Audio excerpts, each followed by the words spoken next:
দেখ চাপ, তুই কিন্তু অনেক বিরক্ত করতেছস, আমার কিন্তু ভালো লাগতেছে না। আব্বার কাছে কিন্তু বিচার দিমু। তোর বাপের কাছে যা বিচার দে, এখন দিমু।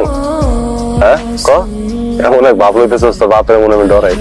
আর যদি তোর আব্বার কাছে বিচার দিই? ডরাই গেছি। আচ্ছা দেখ তোর আমি আগেও কইছি, এখন আবার কইতেছি, আমি ছোট্টবেলা থেকে একজনের ভালোবাসি। এখন যা, আর বিরক্ত করবি না কইতেছি। যদি করছিস না তাহলে কিন্তু সত্যি তোর আব্বার কাছে বিচার দিবি।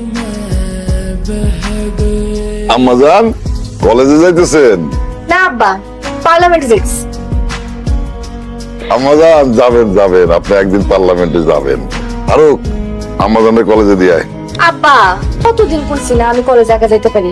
ফারুক জানা লাগবো না, আমি একা যেতে পারবো, তুমি টেনশন করো। কালকে রাত্রে আপনার গুরুত্বপূর্ণ কোনো কিছু চুরি হয় নাই তো?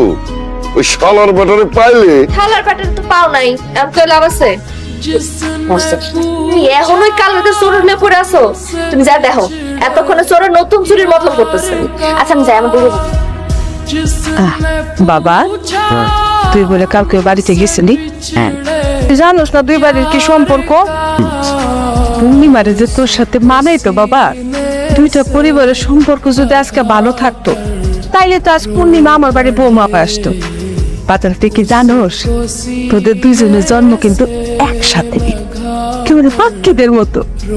সুলতান তালুকদার আর জয়নাল তালুকদারের মধ্যে একসময় প্রতিদ্বন্দ্বিতা তো ছিলই না, বরং তাদের ছিল এক হাড় এক প্রাণ সম্পর্ক। একই সাথে চলাফেরা ওঠা বসা, এবং একই দিনে একই সাথে দুটি নতুন প্রাণ পৃথিবীতে আসার জন্য দুজনের দরজায় কড়া নাড়ে। এক মুহূর্তের ব্যবধানে দুজনের স্ত্রীর প্রসব বেদনা ওঠে।